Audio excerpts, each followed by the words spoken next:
Tere päevast, kauplejad, investorid ja aktsiaturuhuvilised. Minu nimi on Igor Darašenka ja eetris on mu iganädalane aktsiaturu analüüsi ja ülevaade saade. Ja eelmine nädal meil oli üsna sündmusrohke, et aktsiaturu huvilisi on tulnud väga palju juurde, et ma olen viimastel päevadel väga palju saanud küsimusi erinevatelt inimestelt, kes ma pole teadnud varem, et on huvitatud kuidagi aktsiaturust, et kõik küsivad, et nüüd on suur langus toimunud. Kas nüüd on õige aeg aktsiat osta, kas põhi on käes, et põhimõtteliselt tänases saades üritamegi sellele küsimusele vastata ja muidugi vaatame mõned slaidid seoses USA tariifidega, et mis need tariifid on, kuidas nad võiksid mõjutada aktsiaturgu. Siis vaatame, mis rekordid olid püstitatud kauplemises eelmine nädal. Teslast natukene räägime ja vaatame, kuidas juba turg hakkab majanduslangust hinnastama. Ja lisaks ühe ettevõtte kvartaaltulemused, mis raporteeris eelmine nädal ka, täna vaatame üle. Ja siis aktsiate tehnilise analüüsi plokis ma siis näitan mõned tehingud, mis ma olen teinud eelmine nädal, positsioonid, mis mul hetkel on, et mul on hetkel lühikesed positsioonid kauplemisportfellis, ma olen Telegram-kanalis eile ka jaganud seda screenshot'i, mõned tehingud ja siis täna vaatamegi, et minu nii õnnestunud kui ka tegelikult ebaõnnestunud tehingud, et see tariifi uudis, et ma sain paari aktsiaga ka negatiivset tuletust. Aga mulle see mingit valu nagu selles mõttes ei tekitanud ja siis räägin ja selgitan, miks. Nii et tuleb üsna huvitav saade ja me alustame. Esiteks, siin on siis minu selline nagu turu maatriks, kuidas ma saan turust aru, nii-öelda kuidas ma näen turgu, et rohkem sellest ma olen rääkinud oma 9. detsembri videos, et kui te pole veel seda vaadanud, siis soovitan vaadata, et siis saate natukene rohkem minu turu arusaamisest, võib-olla see teile ka hakkab meeldima, rohkem saate sellest aru. Ja mis on oluline nüüd vaadates seda maatriksit, mis meil on juhtunud eelmine nädal, et tegelikult Ameerika valitsus on hakanud mõjutama seda osa põhimõtteliselt nende tariifidega, see hakkab mõjutama äritsüklit, SKP-d, inflatsiooni ja ka põhimõtteliselt töötust. Ehk põhimõtteliselt siin olid käivitatud üsna suured muutused ja siit me näeme, see leevibki tegelikult kõigepealt sellised nagu muutused, mis võivadki võtta kvartaleid, aastaid, et see kindlasti nagu ei toimi kõik siin ühe päevaga. Aga jah, siit me näeme, kuidas turg reageerib siin meil nädalaselt, igapäevaselt ka. Ja see kõik mõjutab kindlasti ka juba firmasid,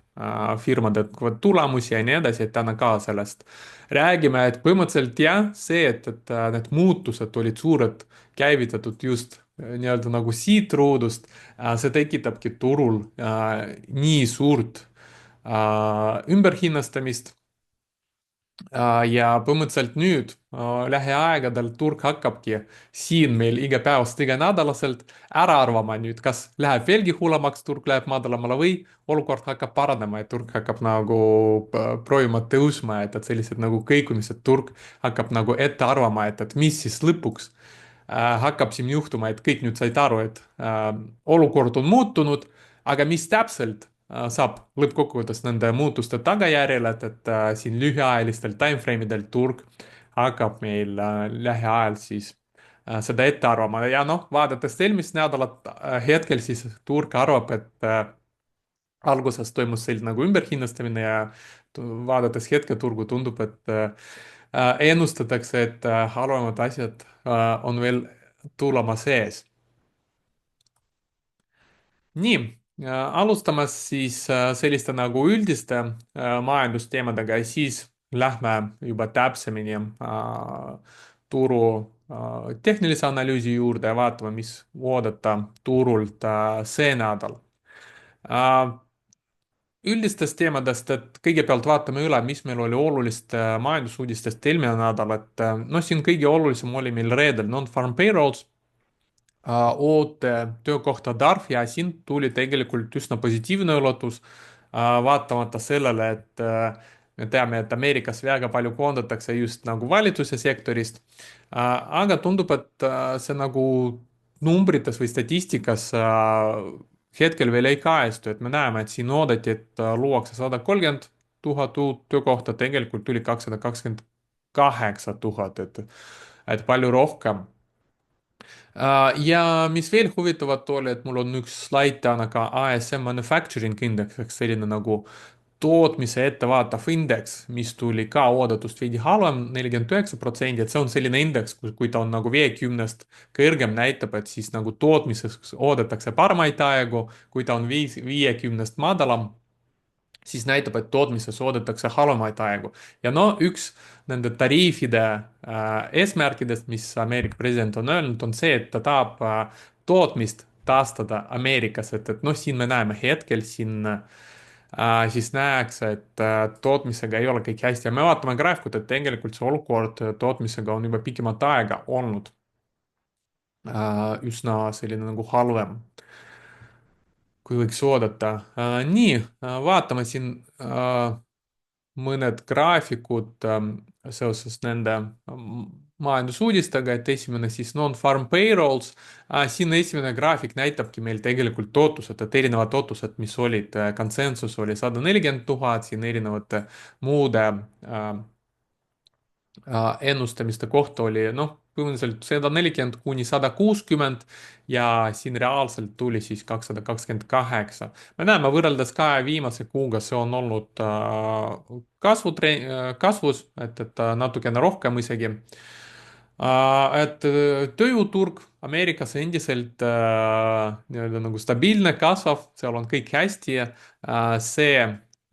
vasakpoolne alumine graafik näitab meil ka seda pilti, et ta näitab, palju meil on siis järjestikku kuid, kui uusi töökohti nii-öelda tuli juurde ja hetkel see on juba, oli 51 kuu. me näeme, et tegelikult ajalooliselt siin vähemalt viimaste selliste nagu suuremate, enne viimast suurt nagu majanduslangust meil see seeria oligi kuskil kuni 50-ni, 46, 48, 45, nii et oleme jah, kuskil siinkandis, kus tihti enam siis selliseid nagu järjestikukuid, kus luuakse uusi töökohti, enam võiks mitte tulla, et siin erandiks paistab välja see tsükkel, mis meil oli alates 2009 kuni siis pandeemia kriisini, et 113 kuud lausa uued töökohad olid loodud järjest. Nii et jah, hetkel siis tööjõuturg hetkel nõrgenemise märge veel ei näita, aga see on noh, seal hakkavad koondama tegelikult firmad alles siis, kui nad näevad, et neil läheb halvasti, siis kui neil reaalselt läheb halvasti, siis mõnikord nagu ei koondata inimest lihtsalt, et väljavaade halveneb, et võib-olla alguses veel arvatakse, et noh, saab üle elada seda aega ja siis saab vahepeal lihtsalt väiksema kasumi, aga inimesed jäävad meil nagu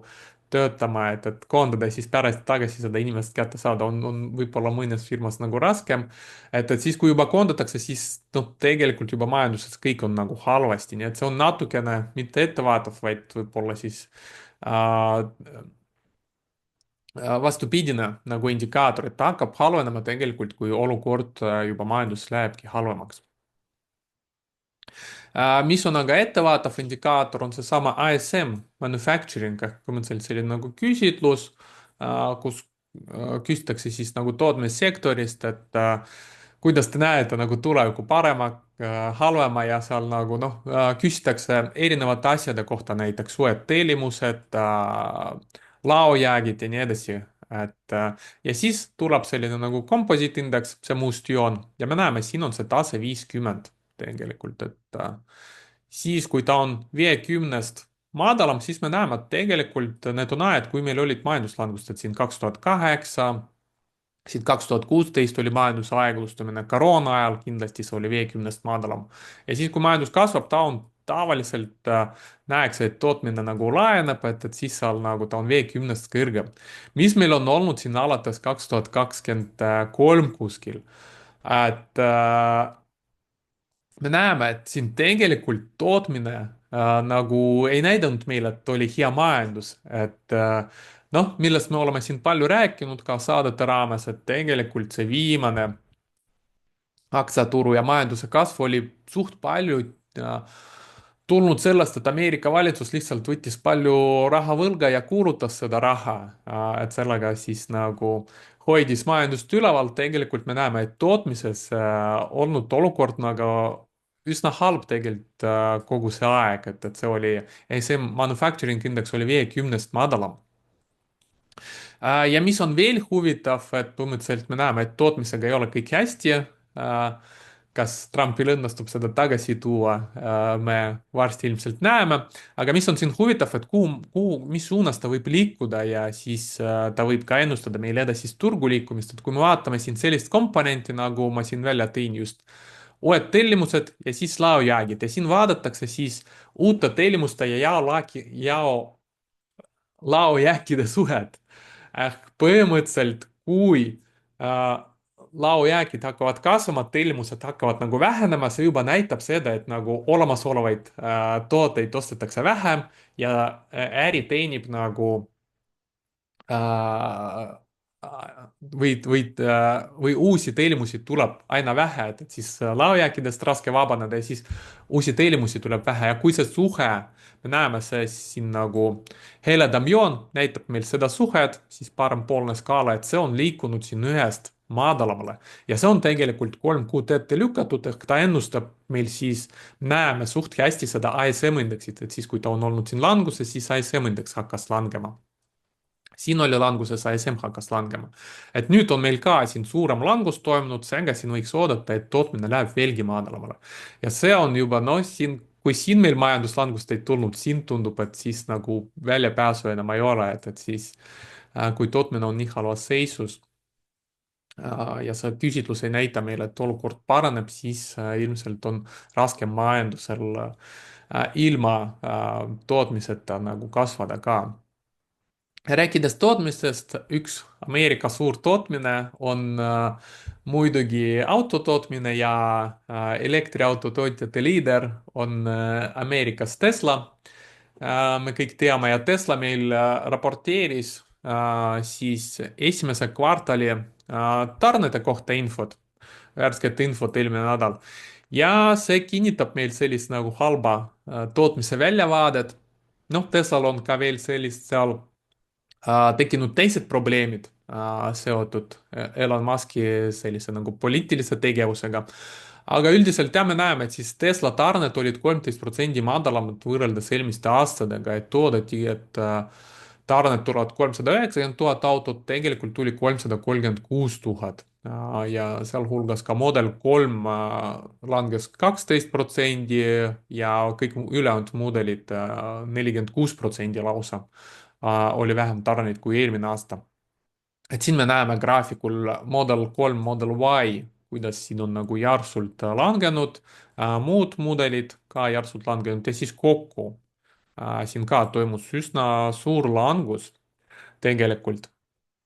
ja ülevalpool ma tõin välja siis Tesla graafikut, et meil on siin nüüd väga hästi nagu võrrelda, vaadata, et millest sõltub aktsia hind, et see on ka väga hea näide, et noh, Teslal peamine toode on hetkel siis Tesla autod ja siis nende kasum sõltubki, palju need autod tegelikult suudavad tarnida, müüa. ja siin me näeme 2018, 19 tarned olid üsna madalal tasemel ja siin meil aktsia hind oli siis siin tasemel ja siis 2020 meil hakkasid tarned siin järsult kasvama. mis tegi siin aktsia hind alates 2020? ta kasvas veelgi kiiremini tegelikult, kui need tarned kasvasid, ehk põhimõtteliselt kui hind oleks kasvanud koos tarnedega, siis ta oleks siin kasvanud umbes nagu niimoodi. aga kuidas meil turg käitub, aktsiaturg, et aktsiad hakkavad hinnastama juba tulevikku, ehk põhimõtteliselt siin väga järsult hind tõusis, juba hakkas hinnastama, et tulevad sellised tarned, mis on umbes 1-2 aasta pärast, hakkasid tulema.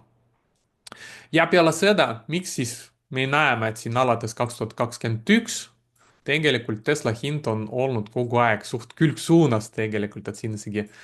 suurem langus on olnud vahepeal. samas, kui me vaatame siin tarnet alates 2021 siit, et me näeme, et hinnad endiselt ikkagi veel kasvasid ja alles siis 2023 jäid seisma, et miks nii on, aga just seetõttu, et siin hind juba kasvas palju kiiremini, et siin juba hinna sees olid juba need tarned ja siis põhimõtteliselt hind jäi seisma ootama, kas see, mis hind ootab, eeldab, kas see reaalsuses ka realiseerib ja siis hind siin ootab, tarned kasvavad, siis siin 2022 me näeme siis siin väike aeglustumine oli, siin oli väike aeglustumine, aga hind siin juba reageeris suurema sellise nagu langusega. Ja nüüd see viimane tõus, mis meil siin oli, me näeme, et siin 4 kvartalit meil oli siin tarnete kasv, aga siis nüüd viimase kvartaliga hind juba hakkas ennustama, et tarned hakkavad vähenema nüüd, kui need numbrid tulid välja, siin pole ime, et me võime näha siis Teslas veelgi suuremat kukkumist. eriti arvestades seda, et nüüd see ei ole enam kasvav firma, me näeme, et siis tarned vähenesid, müük ilmselt ka neil siis väheneb, kasum väheneb, et ta ei ole noh, kas või lühiajaliselt mõne kvartali väljavaates või ei ole enam kasvav ettevõte. ja kui me vaatame tema hinnangut, tegelikult see on üsna selline nagu kõrge. ta eeldab, et siin Tesla müüb aina rohkem. Me näeme, et P ratio 117, forward P ratio 64 ja price to sales lausa 8 juures, kui vaadata tema marginaalid, profit margin 7% ja gross margin 17%, need hinnangud nõuaksid seda, et need marginaalid oleksid nagu tarkvaraettevõtetel, et gross oleks mingi 89 ja profit oleks 40 juures, et siis võib-olla need hinnangud oleks õigestatud, aga vaadates sellist nagu marginaalsust pluss sellist nagu tarnete halvenemist, siin on näha, et Tesla tegelikult aktsiahinnal on palju ruumi, kuhu langeda. et mul hetkel lühiajaliselt ka Teslas olemas löögine positsioon, et täna ma näitan ka, kuidas ma seda kauplesin. nii, lähme edasi, tariifid. et POM-uudis eelmisest nädalast oli tariifid, et kõik teadsid, et tariifid tulid, aga ilmselt see infot polnud nagu lekitud kuskile, et see tuli üllatus tegelikult turule, vaadates turu reaktsiooni, et turg selgelt nagu ei oodanud selliseid tariife ja siin me näeme, et mõned tariifid välja toodud, et siin Aasia piirkond sai kõige rohkem, Vietnam 46, Hiina 34%, Taiwan 32%, Indoneesia 32%, et meie euroala sai 20% ja siin hulk riiki sai sellist nagu 10% standardset tariifi. et erinevate riikide jaoks see tähendab erinevaid asju tegelikult, et see parempoolne graafik meil näitab, siis tulp näitab meil palju on dollarites, miljardides dollarites oleks see tariifide mõju, et me näeme siin Hiina puhul, see oleks kõige suurem mõju, siin umbes 240 miljardit dollarit oleks see tariifide mõju, aga samas see oleks Hiina SKP-le, see punkt meil näitab, et see oleks mõju umbes siis vähem kui 2% siis SKP-st oleks mõju. samas, kui me vaatame näiteks Vietnami, siis summaliselt see mõju ei oleks nii suur, aga see moodustaks suure osa siis Vietnami SKP-st. põhimõtteliselt nende jaoks see oleks palju valusam löök, et siis väiksemad, me näeme siin sellised nagu väiksemad majandused, kus summana võib-olla siis tariifidega kulub vähem raha, aga protsendina nende SKP-st, et just siin Tailand, Taiwan ja Vietnam on kõige rohkem mõjutatud. et pole ime, et nad olid esimesed riigid, kes kohe ütlesid, et nad on nõus kohe läbi rääkima Ameerikaga, et kuidagi seda tariifi siis vähendama. või siis üldse ütlesid, et me oleme valmis tariifid nagu Ameerika vastu üldse nagu tühistama. ja Hiina kohta siin veel ka huvitav graafik, et võib-olla olete sellest ka juba kuulnud, et siin lihtsalt meenutuseks, et Hiinas on alates, me näeme siin kuskil 80-ndates, et ekspordi osakaal SKP-s hakkas väga palju kasvama ja sisenemine, tarbimise osakaal hakkas nagu vähenema, et siis ja Hiina majandus sõltub väga palju sellist nagu ekspordist ja kui hakkavad sellised nagu äh, kauplemissõjad kehtima, siis ilmselt Hiinal on nagu raskem suurtes kogustes eksportida, nagu ta on varem seda teinud, eriti Ameerika turule. ja noh, hakkame vaatama, et Hiina on juba muidu ammu öelnud, et nad tahavadki siin oma sõltuvust eksportidest võib-olla nagu vähendada ja rohkem tõsta oma sisemist tarbimist, et ilmselt siis Hiina poliitika hakkab veelgi rohkem olema suunatud et saavutada seda põhimõtteliselt siis kuidas see meid investorid võiks mõjutada, et kui investeerida Hiinasse, siis pigem valida selliseid ettevõtteid, mis võib-olla on orienteeritud Hiina sisetarbimisele, kui võib-olla ekspordile näiteks Ameerikasse, niimoodi ma siis seda infot enda jaoks märgistasin. Nii, seoses Vietnamiga, et siin meil kohe peale neid tariife avalikustamist, siin said pihta kõige rohkem kohe need aktsiad, mis on kuidagi seotud nende Aasia tarnetega ja kõige rohkem muidugi erinevad rõivaste ettevõtted, sest seal päris palju nagu jalatsid ja rõivad toodetakse just Vietnamis, et siin on välja toodud erinevad firmad, näiteks Nike, Lululemon, On Holdings, et Lululemon 42% nende toodetest tehakse Vietnamis, Nike'il 50 jalanõud, 28 muud riidet ja siis On Holdings on üldse siin väga suure sõltuvusega Vietnamist, et siin on teised ettevõtted natukene väiksema. Siin on ka veel välja toodud erinevad ettevõtted, samamoodi siin näeme Lululemon, Nike, et neil on siin välja toodud ka see, et Lululemon müüb 63% Ameerikasse ja samas jah, 42% nad saavad nagu Vietnamist. Jah, nende tariifidega peaks siis nende firmade kasumid oleks palju mõjutatud, et pole ime, et me kohe nägime peale seda tariifi avalikustamist, et näiteks Nike ja Lululemon Athletic aktsiad kukkusid kõige rohkem ja mis kukkus veelgi väga palju, Apple tegelikult, et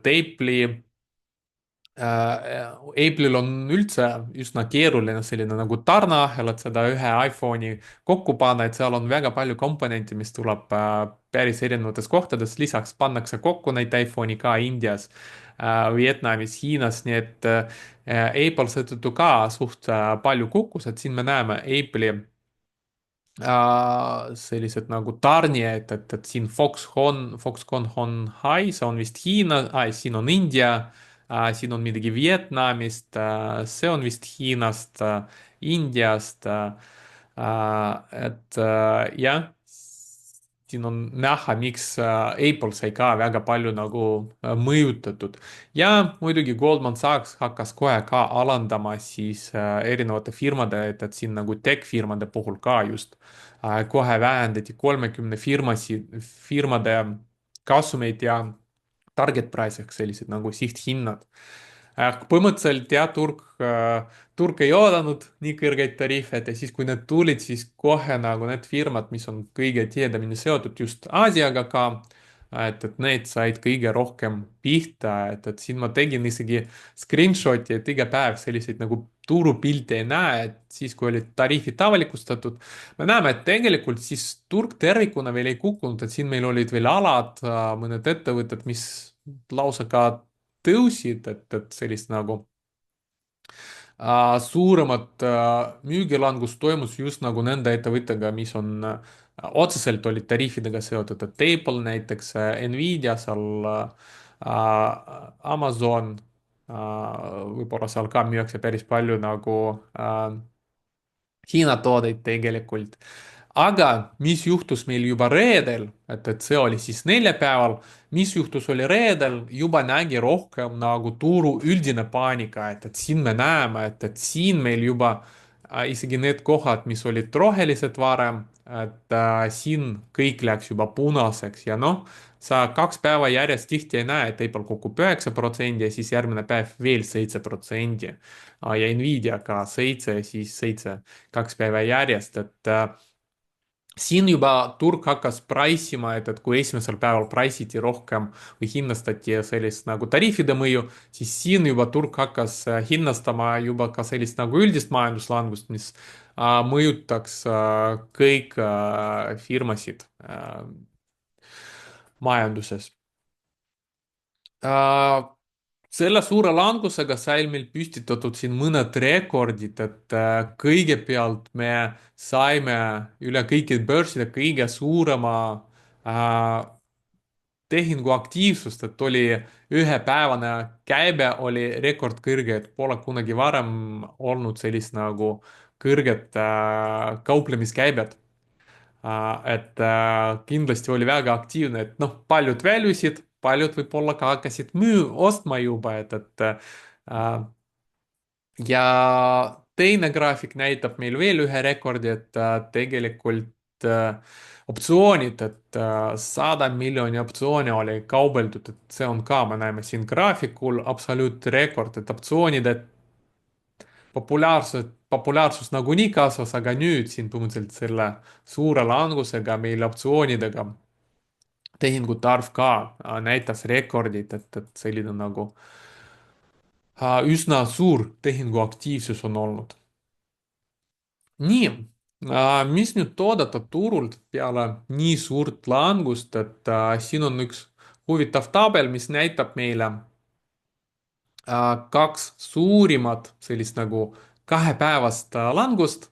kui oli 2 päeva järjest meil suur langus ja siis, mis olid siis järgmiste aastate tootlused, et põhimõtteliselt, kui sa oled selle langusega ostnud, mis oleks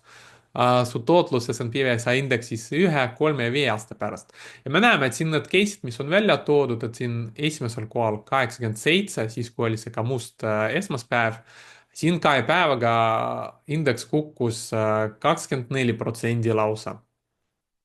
ja kõige väiksem siin 2 päevane langus meil oli 2008, et siis ülemaailmse finantskriisi ajal 9%, et hetkel selline nagu 10,5% oli 2 päevane langus. ja me näeme, et põhimõtteliselt kõik juhtumid, mis on siin välja toodud, 1 aasta pärast kogu aeg oli positiivne tootlus. 3 aasta pärast positiivne tootlus ja 5 aasta pärast üldse siin enamikul juhtudel kolmekohaline positiivne tootlus.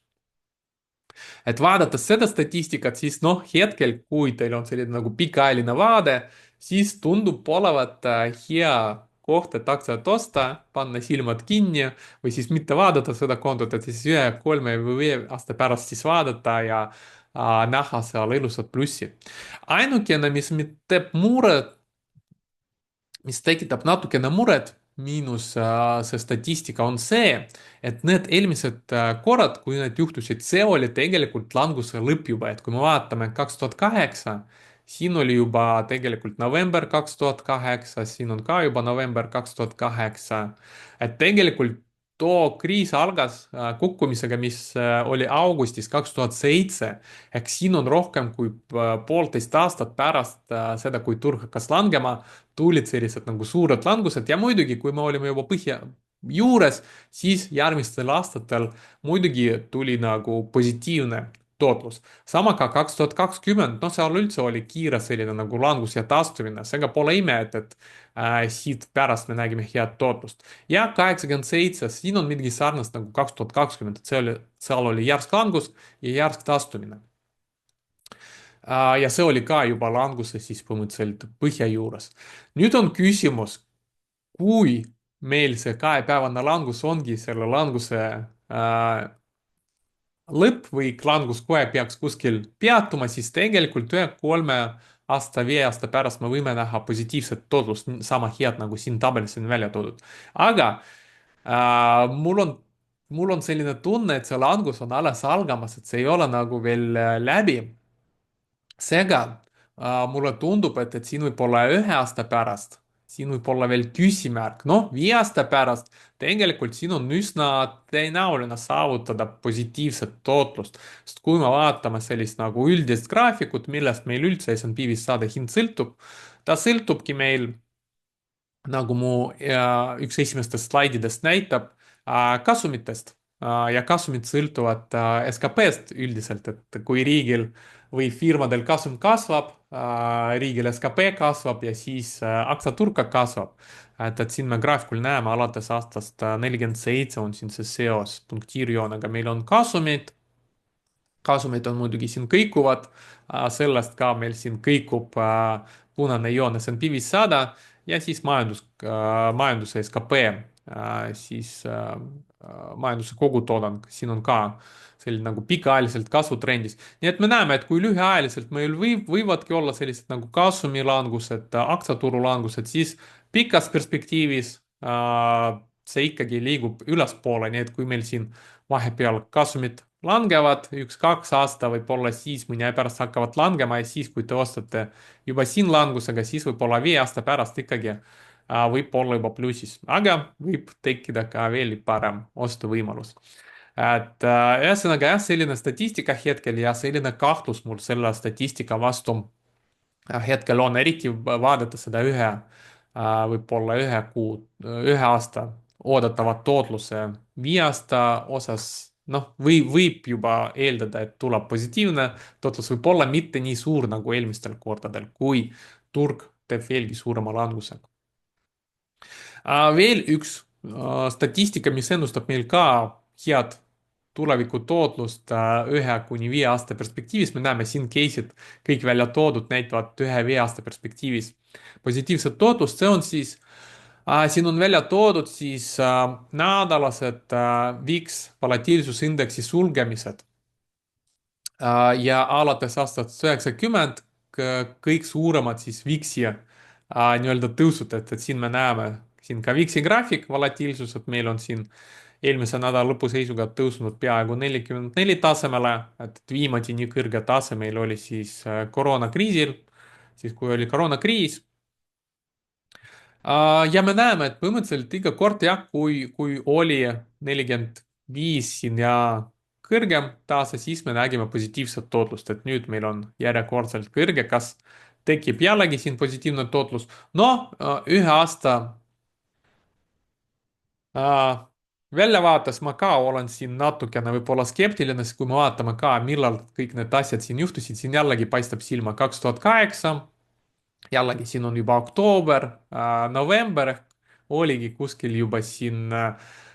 rohkem selle languse lõpupoole. 2009 see on ka juba täitsa selle kriisi põhi oli, kust hakkas nagu indeks taastuma, et pole ime, et aasta pärast oli kõrgemal tasemel ja 2020 siin on ka, et siis põhimõtteliselt koroona kiire taastumine oli. Et kui meil hetkel tegelikult langus on alles alganud, mitte lõppemas, siis mul on küsimused selle 1 kuu ootava tootluse osas. Nii miks mul on siis kahtlused, et miks ma arvan, et me võime veelgi rohkem võib-olla nagu kukkuda, et miks see langus, kui me vaatame just pikaajalist, me räägime praegu natukene sellisest nagu pikemaajalisemast vaatest. Et noh, me oleme varem siin saadete raames vaadanud päris palju graafikuid, mis ennustavad juba sellist nagu majanduslangust. ja no nüüd tundub, et sellest hakatakse aina rohkem rääkima ja aina rohkem indikaatorid hakkab meil kinnitama seda, et majanduslangus ikkagi tulemas ja kui majanduslangus tuleb, tegelikult siis turg võib veelgi rohkem selle majanduslanguse taustal kukkuda. Et mul on kohe ka huvitav graafik selle kohta näidata. Aga majanduslanguse ootuste kohta, et põhimõtteliselt siin mõned graafikud, mis näitavad meile, et suht kõrge tõenäosus on juba. Esiteks vaatame siis nafta hinnad, et nafta tegi siin ka päris suure 2-päevase languse meil, et 13% nafta hind on kukkunud ja siin on välja toodud kõige sellised nagu suurimad 2-päevased kukkumised. Siin on statistika alates 1983 Ja siin on välja toodud need kukkumised ja siis, kas peale seda kukkumist tuli meil ka majanduslangus ja me näeme, et enamikul juhtudel, kui nafta nii palju kukkus 2 päevaga, siis meil järgnes ka majanduslangus. Et noh, nafta niisama ka ei kuku, et siis ilmselt seal eeldatakse, et siis nõudlus väheneb, miks, seetõttu, et majandus aeglustub, et seal on ka selline nagu võib öelda otsene seos olemas. Ja siin on 3 korda ainult olnud 86, 2022 ja 2021 tegelikult, kui nafta on 2 päevaga palju kukkunud, aga majanduslangust ei tulnud, nii et siin on pigem suurem tõenäosus, et võiks tulla. Veel graafik, mis meil juba ennustab siis majanduslangust, me oleme seda varem vaadanud ka. Atlanta Fedi nii-öelda GDP Now mudel, mis ennustab meil esimese kvartali majanduslangust, et noh, hetkel ta näitab –2,8%, aga me teame, et see on paljuski sellest nagu kuula impordist. Statistika näitab või see prognoos näitab veidi valet numbri. Siin on nüüd hakati näitama ka sellist nagu gold adjusted ehk siis seda kuula importi võeti välja ja siis me näeme ikkagi, et siin see märtsi lõpus hakkas meil nullist madalamale liikuma ja majanduslangus ongi siis, kui majandus ei kasva, vaid hakkabki kahanema, et see muutus hakkab olema negatiivne, et siin on juba –1% juures see,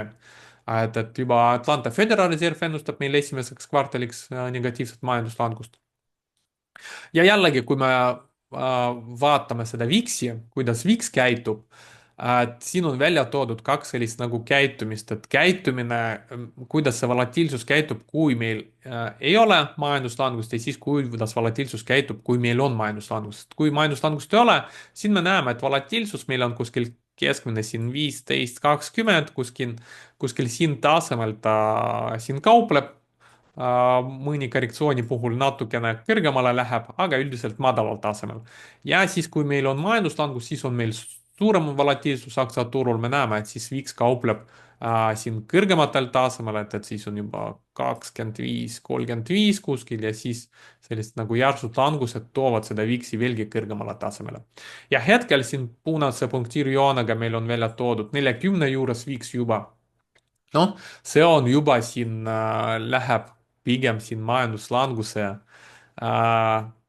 ruudu juurde. Et siis jah, sellised nagu erinevad ennustused, kõik ennustavad seda, et majanduslangus on suht tõenäoline. Ja siin on väga huvitav graafik, mis näitab meile ka sellist nagu S&P 500 indeksit, must joon ja siis siin halvasti natuke näha sellised nagu alalad siis, kui tulid majanduslangused. Ja siin on välja toodud siis sinise punktiga see koht, kust turg hakkas tipust langema, ehk põhimõtteliselt siis see on see koht, kus turg hakkas nägema, et majanduslangus hakkab tulema ja siis hakkas langema. Ja siis kollase kolmnurgaga meil on siin välja toodud, millal siis selline NBR, selline nagu agentuur, millal nad on ametlikult öelnud, jah, me oleme majanduslanguses. me näeme, et siis nad tavaliselt ütlevad seda siis, kui majanduslangus on juba käes, et siis kas nad ütlevad seda majanduslanguse keskel või siis majanduslanguse lõpus või siis peale koroonakriisi nad üldse ütlesid, et majanduslangus oli siis, kui see oli juba ammu läbi. Et siis jah, kui me saame ametlikku infot, et oleme juba majanduslangus, et siis ilmselt oleme juba selle majanduslanguse keskel, kõik juba teavad seda nagunii, või see majanduslangus on juba läbi. Meie jaoks huvitab kõige rohkem see sinine punkt, et millal turg hakkab ennustama. Et me näeme, et suht hästi turg tegelikult ennustab, et ennekõike majanduslangusi, et turg hakkas natukene varem tegelikult juba langema enne seda majanduslangust, et siis ta tuli mõni aeg pärast, et võib-olla siis see erinev, ainuke erand on siin koroona ajal, et siin nad samaaegselt, turg hakkas kasvama ja kohe tekkis ka see majanduslangus, et. aga üldiselt jah, hetkel, kui me paneme siin ka sellist nagu sinist punkti, et turg meil on suht palju juba kukkunud tipust, kas turg hinnastab meil jällegi majanduslangust, et nüüd tundub nii küll. Nii, kui palju aktsiad siis võivad kukkuda? et noh, see, et aktsiad on palju kukkunud, üks põhjus on olnud see, et tegelikult aktsiad olid väga kõrgelt hinnastatud. Kui me vaatame siin, alustame sellest ülemisest graafikust, mis näitab meile sellist trailing operation peer ratio, kasumi ja hinna suhe. Me näeme, et see on olnud üsna siin kõrgel tasemel, et 2021, 2024 viimati nii kõrge tase oli siin 2000, kui oli siis Tecmul. siin alumine graafik näitab meil ka eraldi siis S&P 500 peer ratio ja siis see selline nagu roheline joon näitab meil infotech sektori S&P 500 infotech'i ainult peer ratio, et tech-sektori peer ratio oli veel kõrgemal tasemel, siin me näeme üldse kuskil rekordkõrgel tasemel, see ole 30 juures. S&P oli natukene kõrgemat, hetke korrektsiooniga me näeme, mis on toimunud, et need ratio'd natukene normaliseerunud ainult, et tech läks 21 peale, üldine on 18. millal turg läheb põhja? noh, siis kui tuleb põhi, siis tegelikult aktsiad tavaliselt on üsna hea hinnaga, me näeme, et siin peer ratio oli viimase põhja juures 2022 kuskil 15, siin enne seda oli isegi madalamal tasemel kuskil 14 või 13, ja 2009, kui meil põhi tuli, siis meil üldse olid peer ratio'd siin 10 juures ja hetkel on 18 ja 21. nii et oleksid, et aktsiad saavutaksid sellist nagu huvitavat taset, et nad oleksid odavad, et need oleks nagu väga hea osta, et need tased, kus mulle meeldib osta, et siis tegelikult nad peaks kukkuma 15 või paremal juhul 10 juurde. et me näeme, et siin tegelikult langusruumi veel päris palju on. Ja mis on veel huvitav, et see alumine graafik näitabki meile, et millal tegelikult need aktsiate hinnangud lähevad kõrgeks, millal nad lähevad madalaks, et see palju sõltub ka sellisest nagu consumer confidence, et tarbijate kindlustustunne, et kui kõik hästi, majandus kasvab, me näeme, et siin kindlustustunne kasvab, siis ollakse kindlad ka, et aktsiad jätkavad kasvu ja siis ollakse valmis maksma aktsiate eest ulmelist kõrget hinna ja siis valuatsioonid lähevad ka kõrgeks. siis, kui hakkab majanduslangus, näiteks siin 2007, 2009, siis kindlustustunne läks põhja ja siis aktsiate vastu olid ka negatiivne selline nagu meelestus ja aktsiad sai väga odavalt kätte, et siin me näeme, peer ratio'd olid siin 10 kandis. ja nüüd siin peale koroonat tegelikult siin esimene taastumine, siis kui jagati tasuta raha, siis ka kindlustustunne tegelikult tõusis, aktsiate väärtused tõusid. Ja nüüd viimasel aastal, viimasel 2 aastal me näeme, et siin hinnad on tõusnud, aga isegi kindlustustunne pole nii palju tõusnud, et isegi siin on toimunud lahklemine, et kõigepealt, kui valuatsioonid kukuksid, siis nad peaks jõudma siin hetkekindlustustunne juba juurde, aga kui meil tuleb veel majanduslangus ja see kindlustustunne liigub veelgi madalamale, siis tegelikult aktsiate valuatsioonid võiksid veelgi madalamale minna. nii et jah, see on üks põhjus, miks ma arvan, et pikaajaliselt võib-olla kvartali või paari kvartali väljavaates me veel ei ole põhja saavutanud, et tegelikult tundub, et see on alles sellise nagu languse algus, mis meil on toimunud. muidugi lühiajaliselt me näeme päris palju põrkeid veel, aga sellist nagu üldist suurt põhja, ma arvan, me ei ole veel saavutanud. sellest räägib meil ka see parempoolne graafik, mis näitab meile siis bear bull sentiment, et kuidas investorid on meelestatud, me näeme, et see on siin nagu põhjas, et kõik on nagu karuselt meelestatud. samas, kas kõik on juba aktsiad müünud, stock allocation, et kui palju protsentuaalselt ollakse aktsias. me näeme, et tegelikult kuigi kõik on juba karuselt meelestatud, keegi pole veel hakanud aktsiatest väga suuresti väljuma, me näeme, et varasemalt, kui olid sellised nagu karutunned või selline sentiment karune, siis tegelikult aktsiatest väljuti ka päris palju, et aktsiate osakaal oli palju madalam, aga hetkel kõik ütlevad, et jaa, kõik on halvasti, aga samas ei ollakse valmis veel aktsiatest väljuma. ja nagu ma mainisin juba, et viimastel päevadel ma sain väga palju küsimusi juba, et oo, aktsiad on nii palju kukkunud, kas nüüd on õige aeg osta? Ja mul tekkis nagu selline nagu mõte kohe, et kui kõik tahavad peale langust aktsiat osta, ilmselt see ei ole veel põhi. Sest millal tekib nagu reaalne põhi, siis kui kõik hakkavad ennustama, et meil toimub edasine langus. Et noh, umbes nagu oli 2022, 2023 meil siin põhja juures, ma mäletan täpselt seda põhja, et siis, kui oli põhi juba saavutatud, tegelikult seal oli päris palju artikleid ja selliseid nagu uudiseid, et no kõik langus jätkub siis, et põhi pole veel käes ja nii edasi. aga kui hetkel juba paljud on valmis peale seda langust nagu ostma, et justkui hinnad on läinud odavamaks, noh, me näeme siin tegelikult, vaadates seda suurt pilti, mis me hetkel vaatasime, et aktsiad läksid küll odavamaks, aga nad ei ole odavad, et see lihtsalt natukene hind oli ülikõrge, läks natukene odavamaks, aga ta on endiselt veel kõrge. Nii et jah, vaadates neid graafikud, mul on selline nagu tunne, et hetkel, kui põhi tekib, siis ta ei ole veel nagu selline lõplik, et võime veel madalamad hinnad näha pikemas perspektiivis. nii, lähme edasi, vaatame siin ühe ettevõtte kvartaaltulemust, mis raporteeris eelmine nädal meil ja ettevõtte nimi on Simulations Plus, selline huvitav ettevõte, mis toodab siis sellist nagu tarkvara, mis aitab äh, välja töötada erinevad siis ravimid, vaadata, kuidas nad toimivad ja siis nad teevad ka konsulteerimisteenust ja nii edasi, et ühesõnaga tundub olevat üsna huvitav selline ettevõte ja miks me vaatame seda kvartaaltulemust, tundub olevat üsna huvitav, et noh, kõigepealt reedel, neljapäeval nad raporteerisid kvartaaltulemuse, kus oli üllatus nii kasumis kui ka käibes, et tulemused olid parem, kui analüütikud ootasid. ja aktsiahind reageeris meil ka tõusuga rohkem kui 7%, et see oli sel päeval, kui turud kukkusid, tegelikult see aktsia tõusis 7%. kui me vaatame graafiliselt, siis me näeme, et selles kvartalis neil oli rekordkäibe, et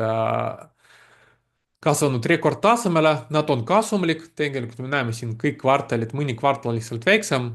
kasum, aga üldiselt nad on kasumlik, vaadates CTM numbrid, trailing 12 months, kus meil on ühes kvartalis 12 kuud, siin me näeme ka tegelikult natukene sujuvamat pilti, et iga kvartal käibe kasvab, siin kasumiga natukene probleem tundub olevat, et see kasumlikkus natukene väheneb, kasum natukene väheneb, aga üldiselt on meil kasumlik. Peer ratio 71 ja tulevane peer ratio 20, ehk tegelikult siin ennustatakse, et kasumlikkus tegelikult peaks paranema, et võib-olla hetkel nad rohkem veel investeerivad sellesse kasvu, et tulevikus siis saavad parema kasumliku, nii et forward peer ratio on juba nagu suht okei kasvava kasumliku ettevõtte puhul. ja kui vaadata Guru Fox valuatsiooni, siin me näeme, et see on läinud siin isegi väga alahinnatust isegi madalamale tasemele, et siin isegi kirjutatakse, et see on possible value trap, võimalik selline nagu väärtuse lõks. aga no vaadates, et ta on kasvav kasumlik, mulle nii ei tundu, et siin tundub pigem, et ta on väga palju alahinnatud. ja no kes veel arvab niimoodi, gurud, kui ma vaatasin, mis teevad gurud ehk sellised nagu tuntumad hedge fondi juhid, me näeme, et siin kaks viimast kvartalit tegelikult keegi enam ei müü seda ettevõtet, ainult ostud siin tulevad mahuliselt. ja veel huvitav graafik, mis näitab meil sellist institutsionaalsete investorite osakaalu selles aktsias, et me näeme, et millest tuli see esialgne, see sinine joon siin, esialgne suur tõus selles aktsias, et institutsionaalsed investorid hakkasid seda aktsiat enda portfellisse lisama ja sellest tuli selline suur kasv. siin natukene see peatus, aga siin viimasel ajal me näeme, et aktsia hind on olnud alates 2022 tegelikult siin langustrendis. samal ajal, kui me näeme, et siin ka käibe ikkagi veel kasvab ja siin institutsionaalsed investorid hakkasid ka oma osalust veelgi edasi kasvama, ehk siin juba jällegi firma valuatsioon tundub olevat üsna huvitav. nii et see on üks firma, mis ma ka endale lisan jälgimisnimekirja, tundub olevat üsna huvitav, et kui neil hakkab kasum veel lisaks käibele siin kasvama, siis ma arvan, sellise valuatsiooni juures tundub olevat üsna hea ja ta on üsna väike ettevõte tegelikult, vaadake, see käibe, kvartaalne käibe on ainult 21.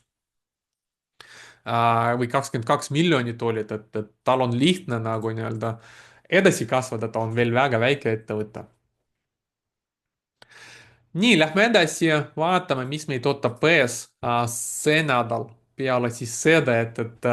Ameerika administratsioon võib seal uued uudised tariifide kohta meile tuua, võib-olla seal algavad mingid läbirääkimised juba. Vaatame, et siis põhimõtteliselt tasub seda jälgida ja planeeritud majandusreliisidest meil tuleb palju inflatsioonistatistikat, et neljapäeval meil tuleb CPI, Consumer Price Index, tarbijate inflatsioon ja siis reedel PPI, tootjate inflatsioon. et vaatame, mis siin hakkab inflatsiooniga olema, et viimastes saadetes oleme vaadanud, et siis sellised nagu ennustused või ettevaatavad indikaatorid ennustavad natukene kõrgemat inflatsiooni, mis on muidugi oleks jällegi halb turu jaoks, sest kõrgem inflatsioon tähendab kõrgemat intressimäärad ja kui meil turg kukub ja Föderal Reserv jätab intressimäärad veel kõrgemal tasemel, ei hakka neid alandama, see annab siis sellist nagu lisanegatiivsust aktsiaturule, nii et vaatame, mis inflatsioon seal hakkab tulema. Kvartaaltulemustest. Nüüd siin järgmise nädala või selle nädala lõpus hakkab äh, või tuleb selline nagu ametlik uue tulemuste hooaja avamine, et tavaliselt siin finantsettevõtted, esimesed, kes raporteerivad esimese kvartali kohta omad tulemused, et siin JP Morgan, BlackRock, Wells Fargo, Morgan Stanley, sellised nagu suurimad pangad juba reedel enne turu avamist raporteerivad oma kvartaltulemust ja siis järgmistel nädalatel hakkab aina rohkem kvartaaltulemusi tulema, nii et meil on, mida üle vaadata järgnevatel nädalatel. Seal kindlasti nende kvartaaltulemuste juures hakatakse nüüd vaatama, et mis firmad hakkavad prognoosida järgmistes kvartaliteks, arvestades nüüd neid tariife, mis on tulnud, et kuidas nad hakkavad oma prognoosid nii-öelda nagu korrastama, et ma arvan, et siis turg hakkab kõige rohkem reageerima just sellele, mitte sellele, mis tulemused tulevad, sest see on juba minevik, et siis hakatakse vaatama, mis firmad hakkavad nagu tuleviku kohta ütlema just seoses nende tariifidega. nii, lähme siis saade teise osa juurde, kus me vaatame rohkem sellist nagu lühiajalist pilti, mida oodata järgnevatest nädalast, päevast ja siis lausa ka tunnisel graafikul näitan mõned konkreetsed tehingud, mis ma tegin või siis avatud positsioonid hetkel. et rohkem selline juba tehniline pilt hakkab tulema. nii, alustame sellest, et vaatame siin turu peamised indeksid, et siis suured ettevõtted, SMP 500, 500 suurimat ettevõtet, me näeme, et siis eelmise nädala langus -9%, et üsna suur langus, siin ka visuaalselt näha, et see, et me eelmine nädal sulgesime 50 nädalast libisevast keskmisest madalamale, oli üsna negatiivne, nagu ma eelmine nädal mainisin, et eelmine nädal saime natukene sellest kõrgemale tõusta ja siis terve nädal langus ja sulgesime miinimumi juures, et see on ka väga negatiivne. meil on nüüd selge see madalam tipp siin ka olemas, madalamad põhjad selgelt ka olemas, et siin on juba nädalasel graafikul ka selline selge langustrend on olemas, et ainuke siin 200 nädalane libisev keskmine veel liigub ülespoole. et ainult selle järgi on siin tõusev trend väga-väga pikaajaline, aga lühiajalisem on juba pööranud allapoole. vaadates Force Indexit, siin see on läinud ülimadalale tasemele, et siis kui lähme TradingView'sse, siis vaatame ajalooliselt, et nii madal tase meil oli alles, ma vaatasin koroona ajal ja siis enne seda siis 2007, 2008 finantskriisi kukkumise ajal. et jah, siin on üsna tugev müümine, kui tuleb nii suur müümine, nii tugev müümine, hulgimüük võib öelda, et siin kiiret taastumist, ma arvan, ei tasu oodata, et kiire taastumine hakkab tekkima alles siis, kui selline hulgi müümine lõpeb ja siis suured mängijad hakkavad hulgiliselt ka ostma, aga nad hakkavad ostma siis, kui hinnad on väga odavad. Nii et jah, siin kiiret taastumist nädalast graafikut vaadates pole oodata, impulss on ka punane, et Alexander Elderi impulsisüsteem, kui impulss on punane, siis ta keelab ostmist, et me näeme, et siin tegelikult ta läks punaseks meil justkui see langus alles algas ja sellest hetkest meil oli siin nagu ostukeeld, et tegelikult üsna hästi see impulsisüsteem siin äh, kui te seda jälgite, et hoidis emale sellest, et osta ja siis tegelikult noh, osta tuleb vähemalt siis, kui see impulss ei ole enam punane, kas ta läheb siniseks või roheliseks, et hetkel me ka näeme, et ta on veel punane ja ta nii kiiresti meil ühe nädalaga siin, kui just väga suurt taastumist ei toimu, siis vaevalt ta ühe nädalaga meil siin muutub oma värvi. Vaadates Russeli, siin me ka nägime analoogset kukkumist 9,6%. Et siin on negatiivne see, et me läksime siin 200 nädalast libisevast keskmisest madalamale ka, et siin kõik trendid on juba madalamale nädalasel graafikul ja siin ka oli väga kõrge selline nagu müügisurve ja impulss on ka punane. Vaadates päevast graafikut, siin me nägime siis tariifide uudised, peale tariifid meil tuli suurim gap kukkumine ja siis reedel oli üldine siis selline nagu turu kukkumine juba. Me näeme ka, kui suur müügisurve ole, vaadates sellist nagu Force indeksit nii Russellis kui ka S&P 500-s. Ja noh, hetkel on tegelikult indeksid üsna ülemüüdud, et siin mingi lühiajaline põrge on küll oodata, et libisevad keskmised on suht kaugel, et selline nagu tehniline põrge vastu libisevaid keskmiseid mingi hetk peaks tulema. Küsimus on ainult selles, et millal see põrge algab, et hetkel on küll impulss ka, me näeme siin punane, et nii kaua, kuni ta siniseks vähemalt või roheliseks ei lähe, et siin on vara võtta pikad positsioonid kas või selliseks nagu lühiajaliseks põrgeks. Vaadates muud turuanalüüsi tabeli, siis siin me näeme seda, et põhimõtteliselt võrreldes eelmise nädalaga läks veidi bearišeks, et VIX läks 45 tasemele 21-st. Multivix läks bearish olekusse ja ülejäänud indikaatorid jäid nagu nad olid. Bearish olekus siin yield curve osaliselt inverteeritud meil ja mu kommentaar on siis endiselt bearish olek ja panin lisaks, et tegelikult turg on hetkel juba väga ülemüüdud ehk uued lühikesed positsioonid avada on hetkel juba hilja.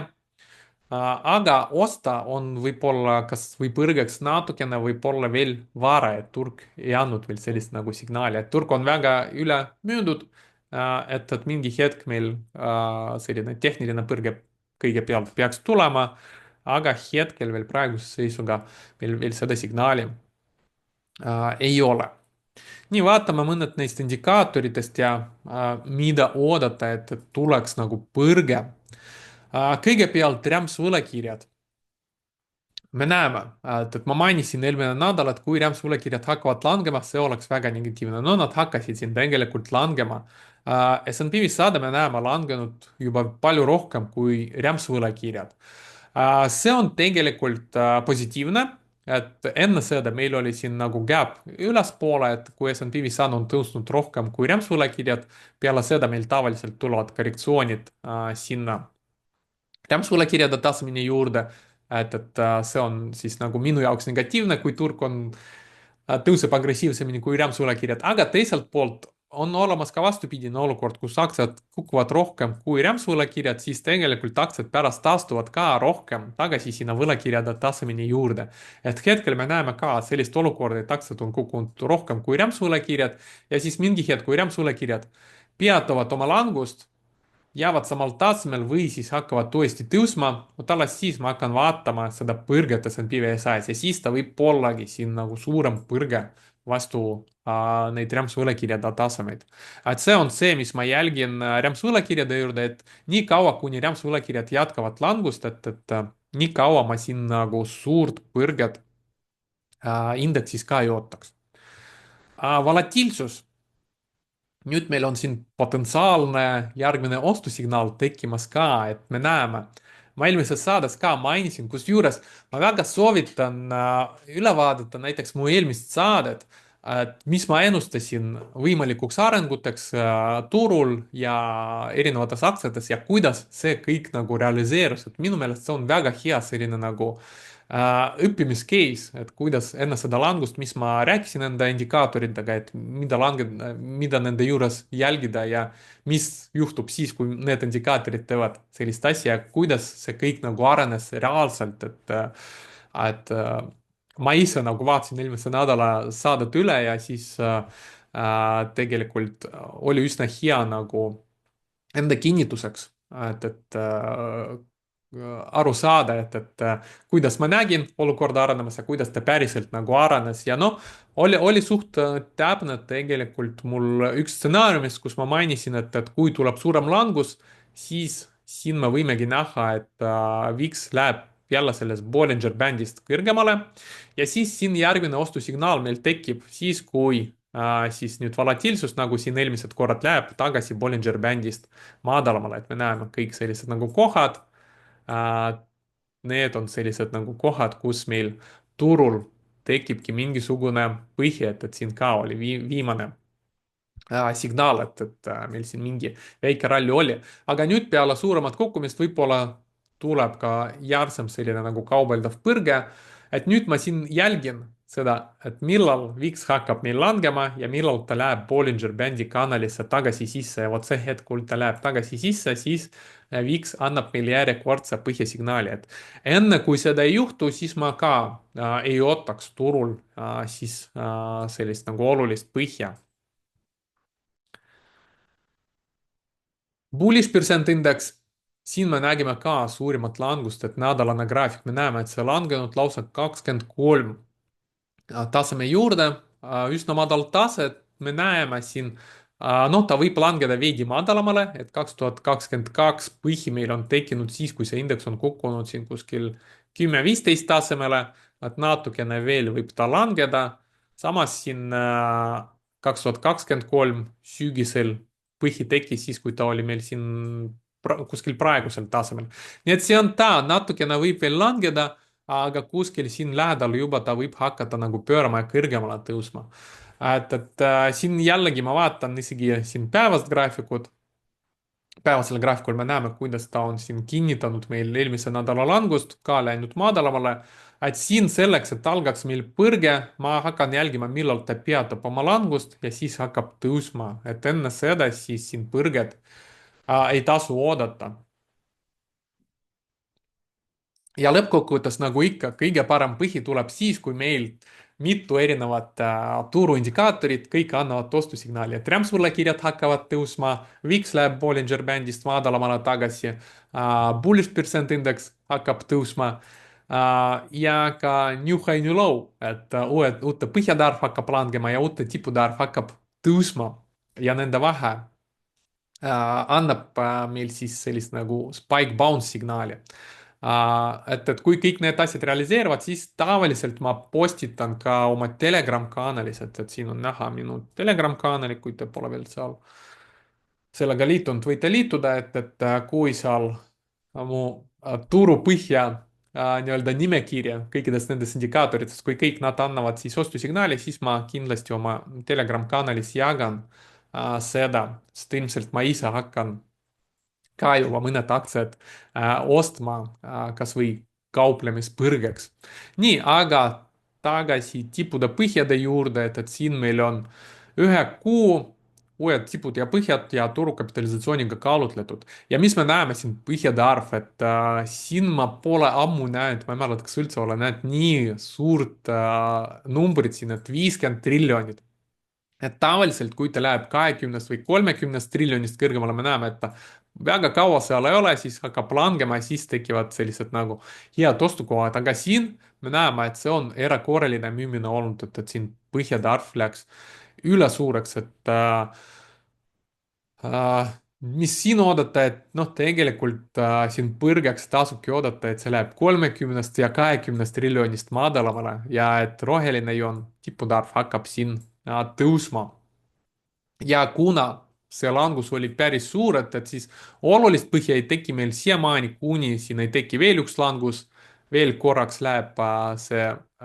põhjatarv kõrgemale, siis madalamale ja siis siin tekib nagu divergents. et umbes nagu meil siin juba hakkas tekkima, et siin meil tegelikult hakkaski juba põrgena seda tarife, et siin hea divergents tekkis nendes põhjades.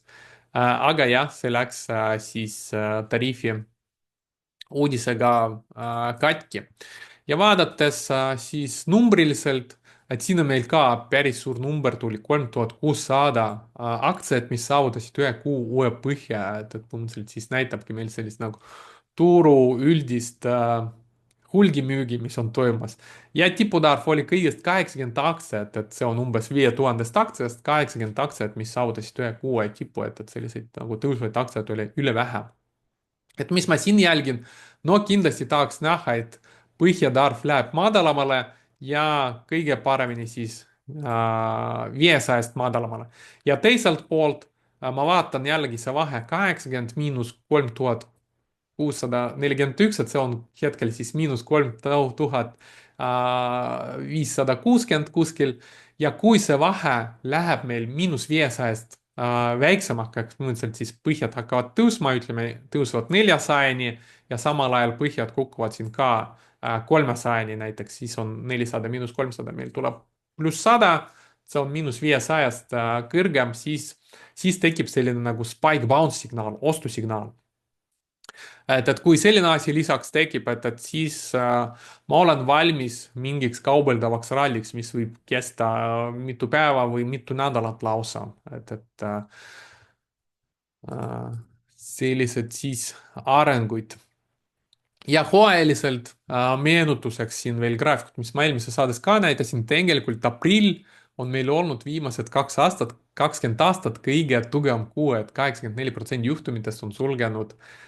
positiivselt. noh, kas see aprill on meil erand, et kas see lähebki siia 16% juurde, kus ta ei sulge kõrgemal tasemel. et sesoonselt me näeme, aprill on üldiselt selline nagu positiivne kuu. algas ta küll negatiivselt, kes teab, et võib-olla siis mingi hetk meil turg peatub langust ja siis hakkabki selline aeglane põrge meil arenema aprillis, et siis võib-olla tekibki selline nagu positiivne sesoonsus.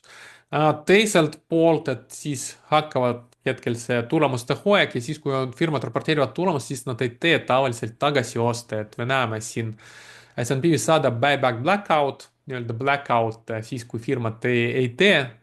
tugeoste, tagasioste enda aktsiates. me näeme, et hetkel umbes 87 S&P 500 firmadest on juba sellist nagu blackout perioodis ehk nad ei toeta oma aktsiaid, ei tee tagasioste.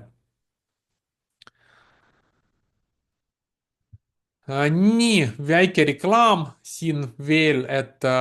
meil 12-14 mai koostöös Äripäevaga toimub järgmine aktsiakauplemise meistriklass koolitus, et kui teile just see saade teine osa pakub suurt huvi ja eriti kui teile tundub huvitav ja te ei saa paljudest asjadest aru, et tahaksite rohkem nendest aru saada ja üldse aru saada, kuidas toimib kasumlik kauplemine, kuidas üles ehitada sellist nagu kasumlikku kauplemissüsteemi, kuidas pikas perspektiivis kasumlikult kaubelda, siis ma kutsun teid siia koolitusele, et 3-päevane üsna põhiline selline koolitus, näitan ka seal kõik kogu oma kauplemissüsteemi ja põhimõtteliselt ja kui teil on rohkem huvi, siis vaadake linki, ma jagan siin video all, et siis võite seal vaadata, lugeda ja kui on huvi, siis registreerida, et juba järgmine kuu siis tegelikult natukene rohkem kuu aja pärast see koolitus toimib. nii, lähme nüüd TradingView juurde ja vaatame siin siis peamised indeksid ja siis näitan mõned oma positsioonid, tehingud ja mõned aktsiad või kauplemisideed, mis mul on selleks nädalaks veel on.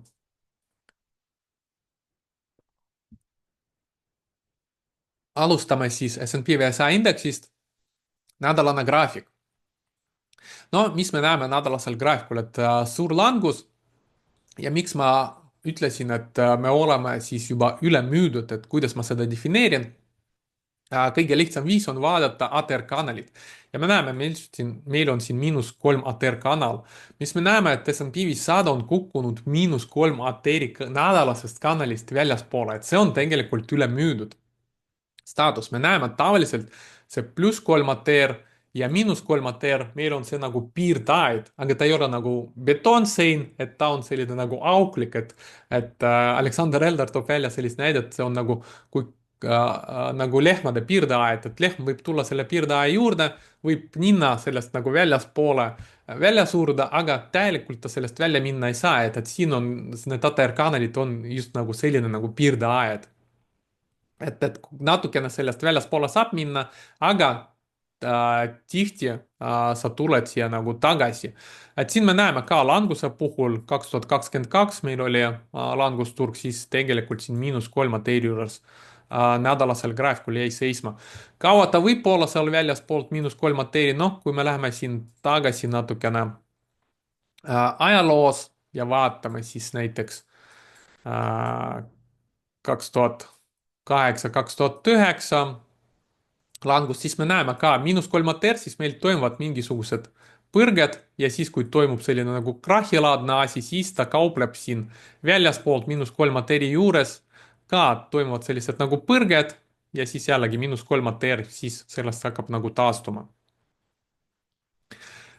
Järgmine selline suurem kukkumine me näeme siin koroona ajal, enne koroona aja ka 2019 -3 ter põrge, -3 ter põrge ja koroona ajal, kuna siin oli tegemist ka sellise nagu ebatavalise kriisiga, no siis kõigepealt me näeme, et siin hind läks väljaspoolt -3 teri, tuli ka põrge, siis teine kukkumine siin juba päris palju väljaspoolt -3 teri kukkus, aga ka siis tuli põrge tagasi siia kanali sisse. Et tavaliselt isegi karuturu ajal, kui turg on jõudnud -3 teeri, et seal tuleb kas või mingi lühiajaline põrge meil. Nii et siin ka oodata tegelikult, et siin mingi põrge peaks tulema, kas sellest turg siis taastub lõplikult või siin meil lühiajaline põrge toimub. seda me veel hetkel ei tea, aga me näeme ja, et indeks läks väljaspoolt -3 teeri, mis tähendab meil seda, et siin põrge võiks tulla ja indeks on hetkel väga palju üle müüdud juba. Veel ma tahtsin näidata sellist nagu müügisurvet, mis aitab meil siis Force Index näha, et me näeme, kui tugev müügisurve hetkel on ja nii tugev ta oli, me näeme siin 2020 ja enne seda 2007, 2008, nii et jah, hetkeolukord ei ole mingi selline nagu nali vaid see on ajalooliselt, me näeme üle pika aja üsna harulaadne selline nähtus, et nii suur müügisurve, et me näeme, et siin 2002 viimane selline nagu karuturg, et isegi siin meil nii suurt müügisurvet ei olnud, nii et jah, see nii järsult ei lõpe, kui seal just nagu tariifide vastu vaktsiini ei leiutata, nagu siin oli Covidiga, et mis aitaski nii kiiresti taastuda, et pigem me võiks oodata midagi sarnast, mis oli äkki 2007, 2008. See oli siis nädalane graafik ja vaadates päevast graafikut, no siin on veelgi suurem ülemüüdus hetkel. Et me näeme, et põhimõtteliselt areng eelmine nädal alguses oli isegi enne tariifi üsna positiivne, et ma mainisin ka eelmises saates, et üks võimalikutest arengutest siin nagu selline nagu topeltpõhi formeerumine. me näeme tegelikult, et nädala alguses isegi siin tekkis selline võrdsläbimurre, hind hakkas uuesti tõusma kuni 3 päevani, et ma isegi võitsin, kuna seal oli ka turult ostusignaal, ma võtsin näiteks positsiooni Starbucksis, täna näitan, kuidas selle positsiooniga läks. Et alguses oli positiivne areng ja see näitab ka seda, et turg tegelikult ei oodanud neid tariife ja keegi ei lekkinud seda infot, sest jah, kui see oli juba teada, siis turg reageeris suure langusega, läks kohe sellest toetustasemest madalamale, kiiresti kukkusime -3 teri juurde ja nüüd on ka näha tegelikult, et see 200-päevane libisev keskmine, et testis seda nagu vastupanu ja siin viimane test lõppes sellega, et järsk gap allapoole. Et nüüd on tehniliselt väga karune pilt siin ka. Reedese kukkumisega, no me näeme -3 ATR kanal, meil on hetkel siin, kukkusime juba väljaspool seda -3 ATR-i. kas võime veel madalamale kukkuda? Muidugi võime, et kui meil seal Noh, turul hakkabki selline nagu krahh, margin call'id, et võib-olla mõni fond läheb seal nagu öeldakse belly up, et pankrotti või seal mingid positsioonid lähevad lõhki, et siis põhimõtteliselt likvideeritakse turul positsiooni vaatamata sellele, et mis ATR-kanalid seal on, mis firma P ratio seal on, et sealt on peamine jõuda turult nagu väljuda. Siis me võime küll näha, nagu oli 2008, 2009 koroona ajal, et siis selline nagu natukene suurem langus, et siis, kui selline nagu viimane likvideerimine toimub, aga mingi hetk, kaua me ei saa olla väljaspool seda -3 arteeriat, siis mingi hetk on juba oodata põrget. et mis minu prognoosid on siis selleks nädalaks või mitte prognoosid, et ma kunagi nagu ei prognoosi, et mis ma teen. ma toon välja võimalikud stsenaariumid ja ma olen valmis nii üheks kui ka teiseks ja siis toon välja need stsenaariumid, mis on võimalikud ja siis, kui turg hakkab vastu mingi stsenaariumi käituma, siis ma tean, mis ma pean tegema, et see on natukene erinev sellest nagu võib-olla ennustamisest. sest ennustatakse tavaliselt mingit ühte asja, aga turg kunagi ei liigu nii nagu noh, sa tahaksid nagu ühes suunas, et ta alati võib minna nii ja naa ja seega omada selliseid nagu erinevaid plaane, mulle tundub, et on nagu palju mõistlikum. nii ka siin, et nagu ma mainisin, et esimene variant tegelikult negatiivne, et kui lähevadki seal nagu käiku erinevad nagu margin call'id, mingi fond seal läheb pankrotti või mingid sellised nagu tõsised süsteemsed probleemid ilmuvad, siis me võime veel lühiajaliselt madalamale minna, aga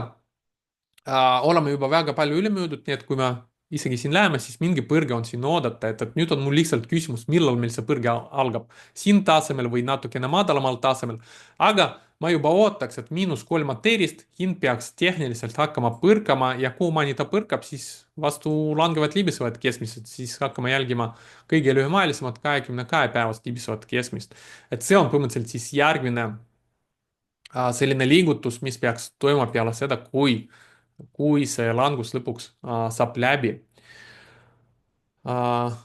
et põhimõtteliselt siis selliseid arenguid ma ootan hetkel.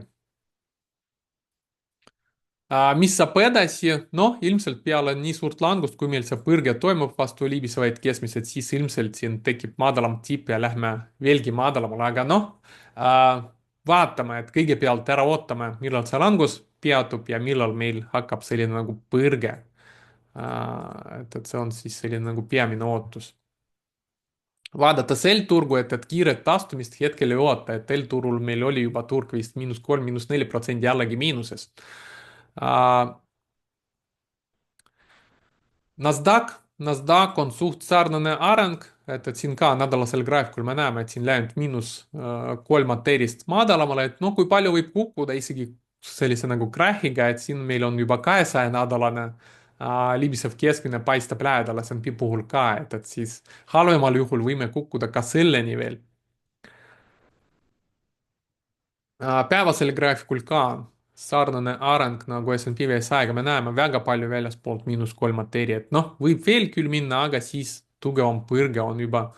oodata siis mingi hetk sellest ülemüüdud seisundist. ja Dow Jones ka sarnane, et tavaliselt kui indeksid kukuvad, kui selline nagu turu üldine kukkumine on toimumas, siis kõik indeksid näevad suht sarnaselt välja, kukuvad sarnaselt.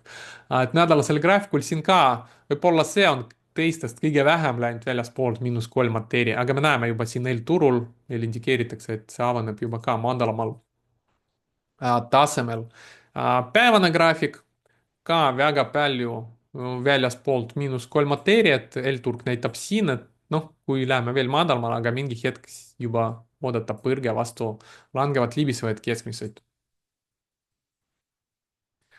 ja Russell 2000, et see on meil siis kõige nõrgem,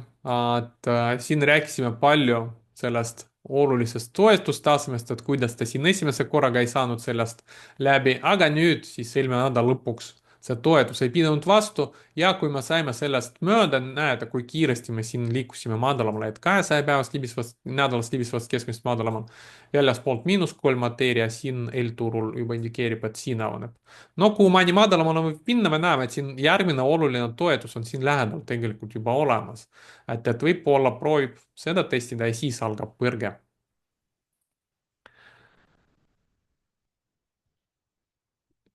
ja vaadates päevast graafikut, siin samamoodi, no siin on juba pikemaajalisem langustrend võrreldes teiste indeksidega, me näeme tegelikult madalamad tipud, madalamad põhjad on siin juba ammu, et alates tegelikult detsembrist ta juba hakkas meil vihjama, et midagi on nagu muutunud. Siin on ta ka väljaspoolt -3 mateeria tugevasti, et siin on järgmine see toetustase, eelturg hetkel siin, et võibki proovida võib-olla siin natukene madalamale minna ja siis algab selline nagu suurem põrge. mis oleks kõige halvem stsenaarium kõigi nende indeksite puhul, on see, et kui me siin natukene veel langeme ja siis seda põrget ei alga, et siis ta langeb, siis jääb siin konsolideerima, ootama, millal siis ATR-kanalid jõuavad juurde, miinus langev 22-päevane libisev keskmine jõuab juurde, et ta ei suuda siin isegi põrgata, et isegi põrgaks mingit nõudlust ei teki, vaid jääbki sel tasemel konsolideerida. vot see oleks väga negatiivne stsenaarium, siis me võime näha järgmine sügav langus ka peale seda. et siis vaatame, mis ta sellises nagu ülemüüdud konditsioonis teeb, kas suudab sellist nagu järsummat põrget teha, mis peaks peale sellist nagu järsut langust tekkima tüüpiliselt või jääbki seal nagu põhja juures konsolideerima, mis oleks ülemalt negatiivne. nii, vaatame mõned konkreetsed aktsiad üle. siin alustame Nvidia aktsiast. Nvidiast me juba indikeerisime palju varem, et on alganud siin langustrend, et siin oli juba palju näha selliseid nagu madalamaid tippe, madalamaid põhjasid ja siin järjekordne langus. Eelmisest nädalast ma ka tõin välja, et võimaliku langussiht on -3 ATR päevasel graafikul, et siiamaani oleme siis langenud. et mis edasi Nvidiast? noh, siis jällegi, shortida on juba natukene hilja, ta on siin juba -3 ATR-i juures, et tavaliselt me näeme siin -3 ATR-ist, hind hakkab juba põrkama. et järgmine liigutus, siin peaks olema nüüd see põrge vastu libisevaid keskmiseid, vastu libiseva keskmise, kus võib formeeruda järgmine shortimisvõimalus, järgmine madalam tipp. et selline siis oodatav Nvidia käitumine, seda põrget, kas kaubelda või mitte, no ma hakkan jälgima tegelikult, et ma näitan Meta puhul näiteks, mis ma vaatan, kuidas seda põrget kaubelda, et võib-olla Nvidias võib ka see tekkida, aga vaadates nädalast graafikut, me näeme, et siin me saime ka tegelikult vastu seda 100-päevast libisevat keskmist, et kui me ei lähe testima seda -3 ATR-i nädalasel graafikul, mis on võimalik, vaid hakkame siit põrkama 100-nädalast libisevast keskmisest, siis võib isegi vaadata, proovida seda päevasel graafikul põrget kaubelda. mul juhul tasub veel natukene ära oodata. Netflix. Netflixi puhul ma eelmine nädal näitasin, kuidas mul oli siin võetud pikk positsioon ja kuidas ma seal osalise kasumivõtuga sain sellist väiksest hingsust ülespoole väikse kasumi. ja siis tegelikult ma mainisin eelmises saates ka, et ma hakkan nüüd Netflixi jälgima nagu lühikeseks müümise kandidaadina ja põhjuseks on see, et oli näha, et ta tegi siin nagu põhimõtteliselt tippu, suurema languse, üritas rallida, nüüd see minu pikk positsioon ka siin ei toiminud hästi ja siis tekkis selline esimene madalam tipp. ja siis põhimõtteliselt see oli see pattern, mis ma siin ka päriselt kauplesin. et ma tõin välja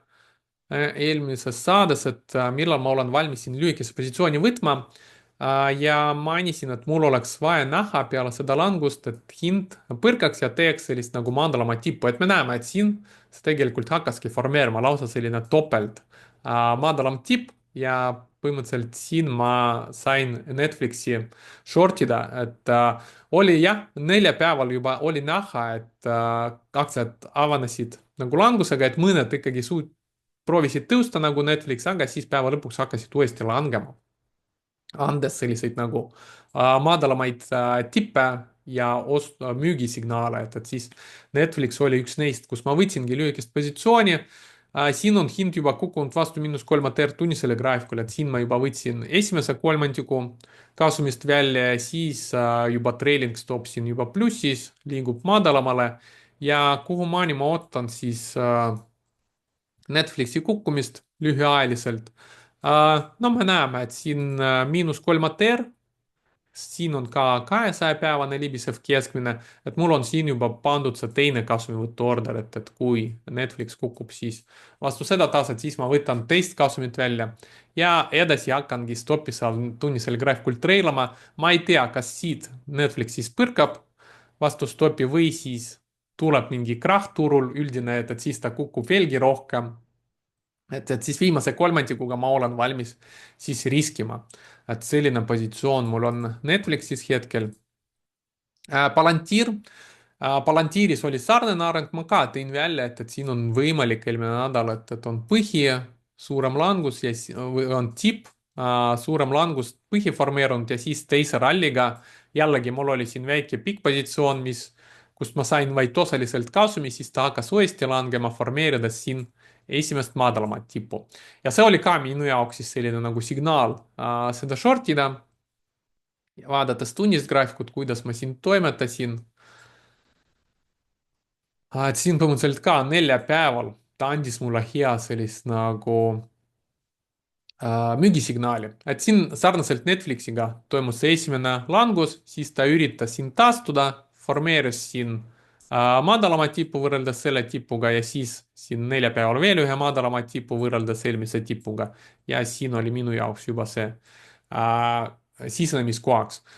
Palantiris sarnaselt ka Netflixiga -3 ATR tunnisel graafikul mul on juba esimene kasum võetud, stop on juba siin liigutud isegi madalamale tasemele, kus ma sisenesin ehk on mu lemmikpositsioon, kus ma enam midagi ei riski, kui läheb vastu stopi, saan veel mingit kasumit veel kätte, ühest kolmandikust juba kasum võetud,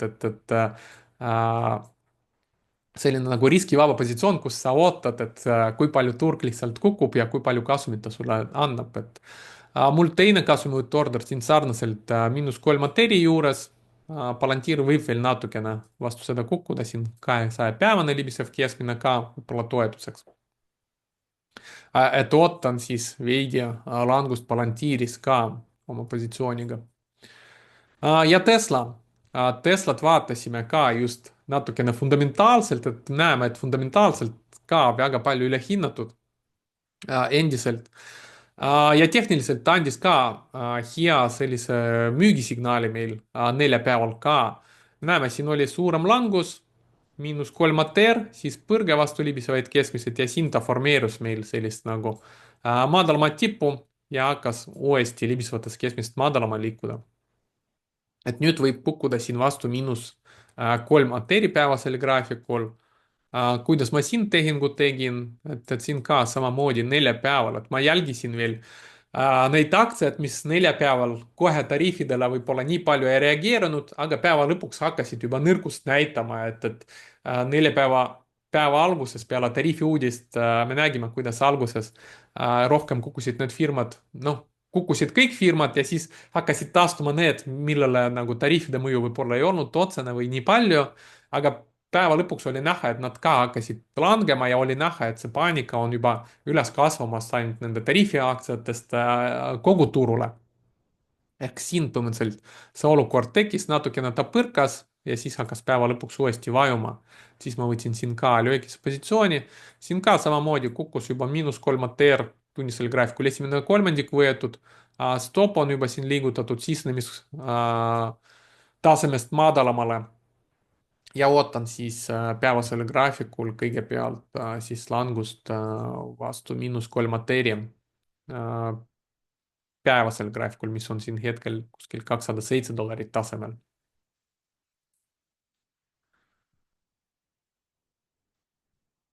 Ja järgmine lühike positsioon, mis mul hetkel on Spotify's, et siin on ka sarnane areng. Oli tehtud tipp, suurem langus ja siis madalam tipp formeerunud. Hind läks kõikides siin 22 ja 50 päevast libisevast keskmisest madalam, konsolideeris nende alla ja siis hakkas uuesti kukkuma ja võib siin ka vastu -3 ATR-i vastu 200 päevast libisevat keskmist kukkuda. Et nagu näha, mu lühikesed positsioonid on üsna sarnaselt olid võetud kõik, et äh,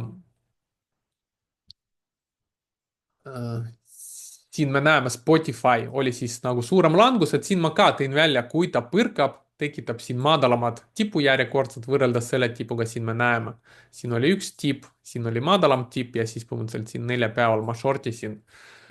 Spotify.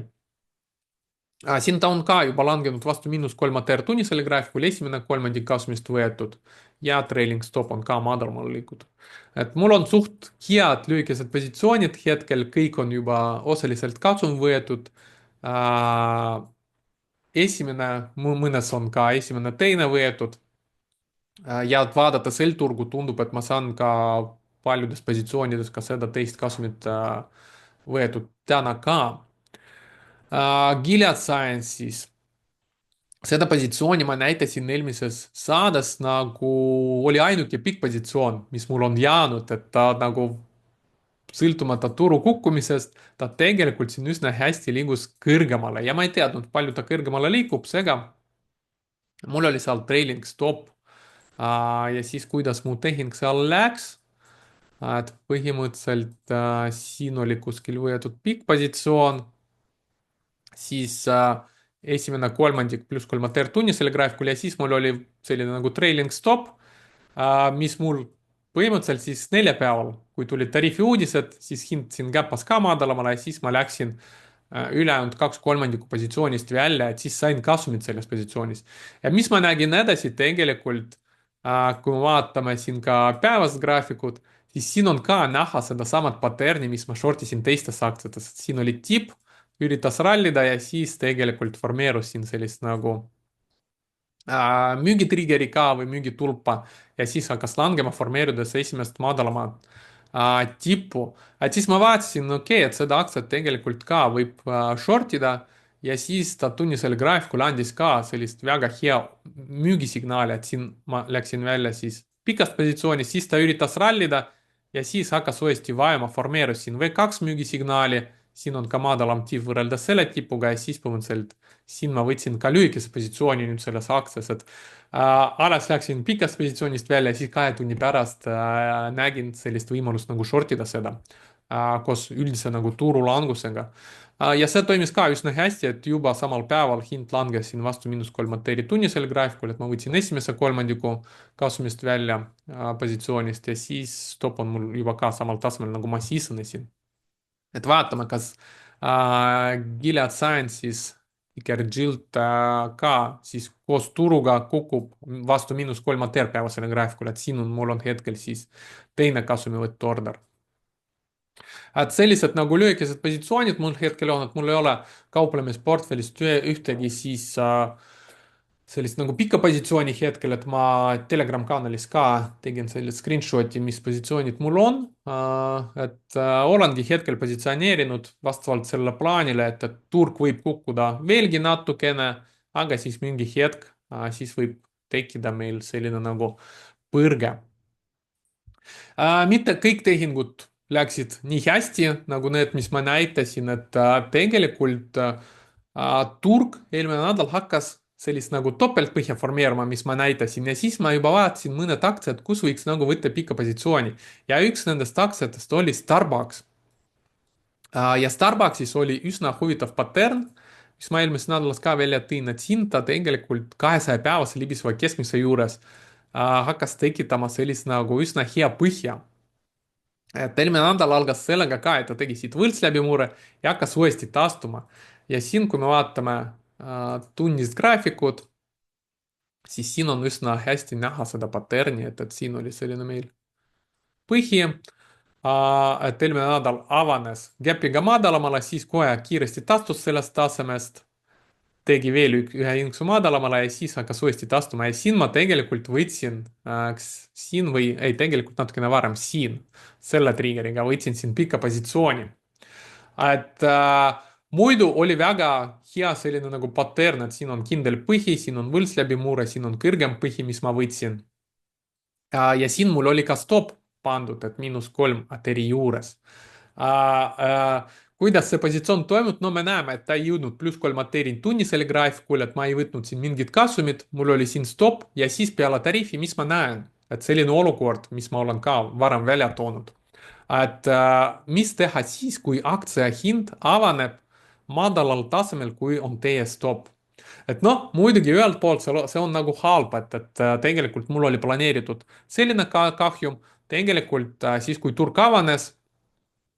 mis ma teen, kui ma näen, et hind avaneb minu stopist madalamale, ma ei tee midagi, mul on stopp pandud, et siis, kus turg avaneb, sealt ma lähengi välja. Ma sain siin natukene suurema kahjumi, tegelikult kaks korda nagu see planeeritud kahjum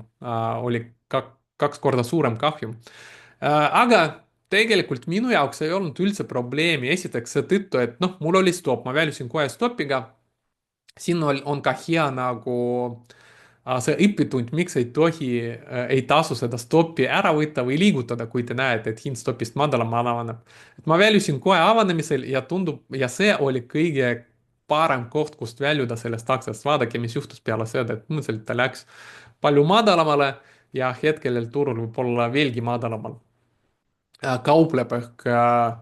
tegelikult ta vist näitaski meil siin L-turgu ka, ei, Starbucksi puhul ei näita. aga jah, põhimõtteliselt siis selline nagu stopi, et ma jäin kindel oma stopile, et päästis mind hullemast, mis siis, et ma sain nagu natukene suurema kahjumi, et noh, ma lühikeste positsioonidega sain kogu seda juba tagasi ja midagi peale, et nüüd on selline küsimus, et kui ma järgmine kord näen sama paterni, kas ma võtan siin pika positsiooni ja vastus on jaa, et iga kord, kui ma näen nii head paterni, tunnisel graafikul ja päevasel graafikul, seal oli selline 200-päevane toetuseks. ma iga kord, kui näen seda paterni, ka tulevikus ma hakkan seda positsiooni pikka võtma. et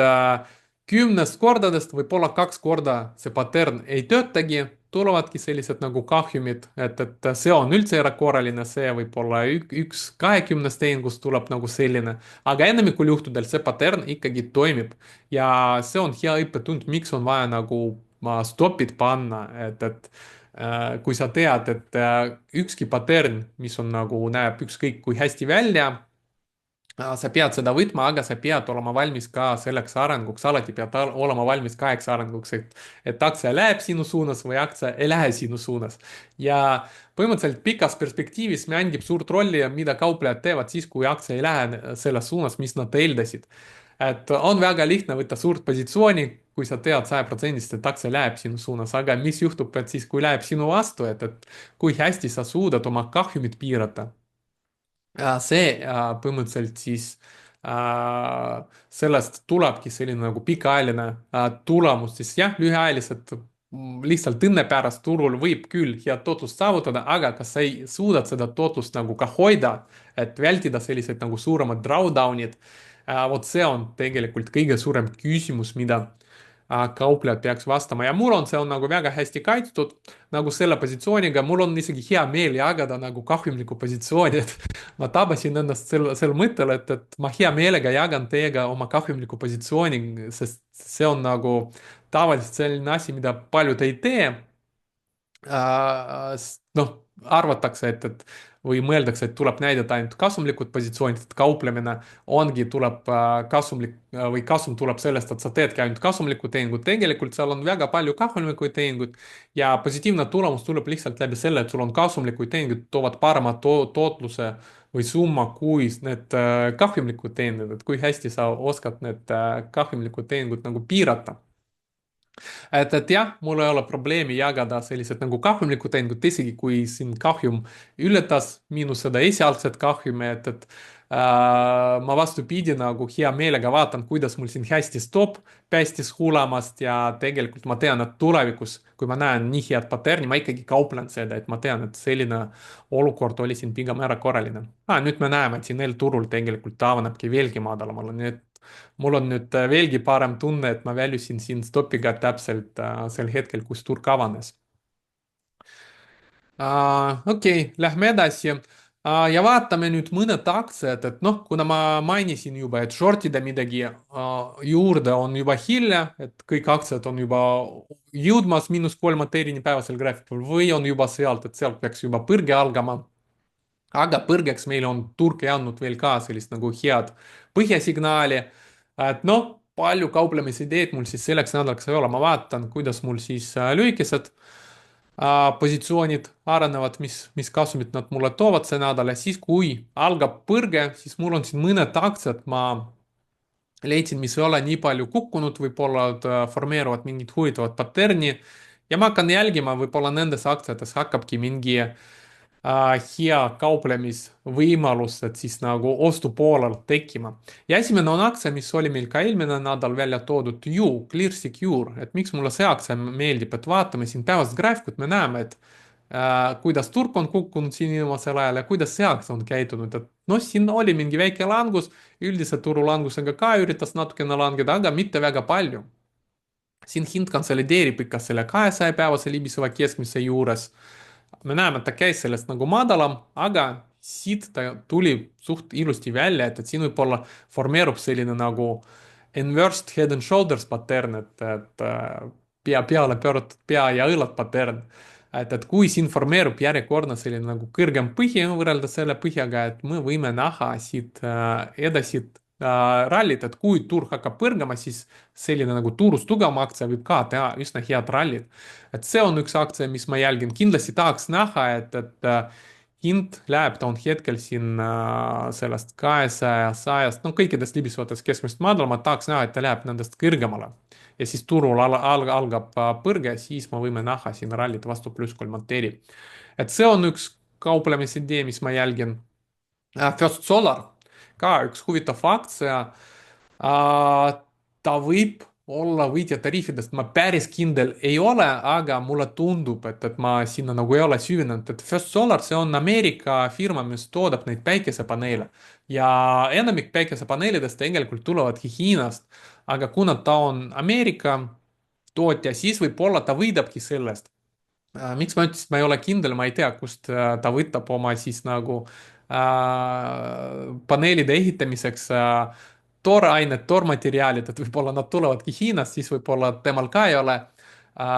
võidu sellest, aga vähemalt siin tehniliselt, kui ma vaatasin seda aktsiat, siis siin tundub olevat, et ta on leidnud siin üsna hea sellist nagu põhja päevasel graafikul. siin on formeerunud selline võlts läbi murre, divergentsid indikaatoritega ja siis üldise turulangusega ta ka päris palju ei langenud. et võib-olla ta on siin leidnud põhja ja võib hakata siin rallima, et kui hakatakse panustama Ameerikas kodumaisele päikesepaneelide tootjatele, et mis ma siin jälgin, kas siin formeerub kõrgem põhi, et ma juba reedel tegelikult vaatasin, üldine turg kukub, ta alguses veidi kukkus, siis stabiliseerus kõrgemal tasemel kui eelmine põhi ja siin hakkas juba kõrgem põhi formeeruma, et ma jälgin, kui see siin formeerub ikkagi, hind läheb tunnisel graafikul nendest libisevatest keskmistest kõrgemale, siin võib olla juba selline huvitav sisenemiskoht võib-olla. Lühiajaline põrge vastu pluss kolmanteeri. veel üks aktsia on GES, selline nagu moodsate rõivaste tootja, et siin on muidu huvitav areng ka, ta on juba enne seda päris palju langenud. selles aktsias on päris suur short float. kui me vaatame siin, short float on hetkel siin 32% juures, põhimõtteliselt kolmandik kõikidest aktsiatest on laenatud ja lühikeseks müüdud. ja siin on tegelikult sellele aktsiale oli tehtud väljaostupakkumine firma poolt, et hinnaga, kui ma ei eksi, 13. et siin oli see suur gap selles aktsias, et tehti väljaostupakkumine. tundub, et turg hetkel kas ei usalda seda pakkumist või ma ei tea, või üldine turu negatiivsus nii palju push'is seda hinna madalamale, aga me näeme ja, et siin ta pole isegi jõudnud selle tasemeni. ja siin raporteeris ka kvartaaltulemused ja peale kvartaaltulemust reedel me ka näeme tegelikult, et aktsia on peaaegu 10% tõusnud. nüüd see võib olla niimoodi, et siin on põhi ja siin on kõrgem põhi ja võib-olla siis ta üritab sinna selle väljuostu hinna juurde tõusta, võib-olla tehakse uus pakkumine kõrgemal tasemel ka. ühesõnaga, ta on palju langenud juba, näitab juba siin ka peale kvartaaltulemust head dünaamikat, esimest kõrgemat põhjavõimalust ja lisaks tal on kõrge short float. et sellised nagu komponendid on olemas. mis ma siin jälgin positsiooni võtmiseks, ma näen siin põhjatunnisel graafikul, ma tahaks näha kõrgemat põhja, et hind läheks siis 22-50 tunnislemisest keskmist kõrgemale. vot sellist paterni ma jälgiks siis, kui see tekib, siis ma prooviks seda ka kaubelda. Ja Celsius Holding on ka üks ettevõte, mis oli tugevam viimase langusega, et siin me näeme nädalane graafik, mäletate, mis seal S&P 500 nägi välja, kuidas ja kuidas see aktsia näeb välja, et siin 3 nädalat järjest ta on siin tõusnud. No nüüd on küll siin vastupanu 50-200 nädalane libisev keskmine, et võib-olla väike korrektsioon võib tulla. Üldiselt tundub, et ta on siin lõpuks oma põhja leidnud ja võib hakata taastuma. See, et ta ei reageerinud nagu üldisele turulangusele, see on väga hea märk, et siin me näeme turulangusega, mis see aktsia on teinud, et ta on siin kogu aeg tõusnud. Nüüd ka siin päevasel graafikul 200-päevane libisev keskmine, nii päevasel kui ka nädalasel, nii et ma arvan, et me kohe sellest kõrgemale ei saa, aga ma monitoorin, kui meil tuleb siin korrektsioon 22-50-päevase libiseva keskmise juures ja kui see informeerub kõrgem põhja, vot see oleks minu jaoks järgmine selline ostusignaal selles aktsias või ostupaterн. Ja viimane aktsia, mis ma jälgin, et tegelikult noh, siia puutub võib-olla kõik need Magnificent Seven aktsiad, võib vaadata, et nad on suht sarnaselt kõik kukkunud väljaspoolt -3 eri, aga need on ikkagi sellised nagu kasumlikud, kasvavad ettevõtted kõik enamasti suht tugevad, et seega mingi hetk neid hakatakse ostma ja esimesed kasvõi need põhjapüüdjaid, noapüüdjaid, kukkuvate noapüüdjad, et siis mingi põrge, nagu ma mainisin, meil peaks tekkima, et hind on juba siin -3 väljaspool. Et kui ta hakkab põrkama, siis ta võib põrkada siin vastu langevad 22-päevast libisevad keskmised. Et mis ma jälgin nende puhul, et kui see põrge algab, noh, mul on üks strateegia, kus ma kauplengi seda põrget. Et miks seda kaubelda, kui hind on väga palju veenitatud libisevast keskmisest, siis tal jääb päris palju ruumi selle libiseva keskmiseni tõusta. Et siin järgmised suuremad shortid hakkavad olema siin libiseva keskmise juures, hakatakse siin rohkem müüma ja siis siin võib järgmine selline nagu madalam tipp tekkida. Aga enne seda tihti hind on juba nii üle müüdud, et ta teeb sellist nagu järsu tõusu, et mis ma siin jälgin, et hind siin kindlasti peaks vaatama seda Elder Impulsi, et ta peaks muutuma siis siniseks või roheliseks, hetkel on siin ta punane. Ja tunnisel graafikul,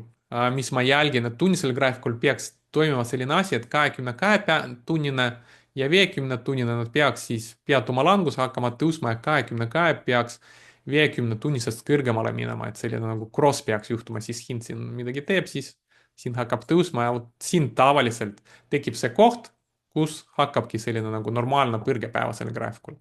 Et sellist nagu paterni ma metas ja teistes jälgin, et nagu näha hetkel tunnisel graafikul, et ei ole isegi lähedal selle paternile. Nii et jah, sellised siis mul kauplemisidеed ka selleks nädalaks, et kindlasti tuleb väga huvitav nädal. Ja vaatamegi siis, kas see nädal meil juba tekib see suurem ostusignaal, et ma hakkan nüüd oma turupõhja tabeli iga päev üle vaatama ja kui seal tekib selline nagu kõik indikaatorid järjest hakkavadki mulle andma ostusignaali, siis ma oma Telegram kanalis ka postitan seda. Nii kaua siis vaatame, kui palju turg üldse võib kukkuda. Ja soovin teile siis edukat kauplemisnädalat ja vaatame edasi, mis turg hakkab toimuma juba järgmisel esmaspäeval. Senikaua siis kõike head teile!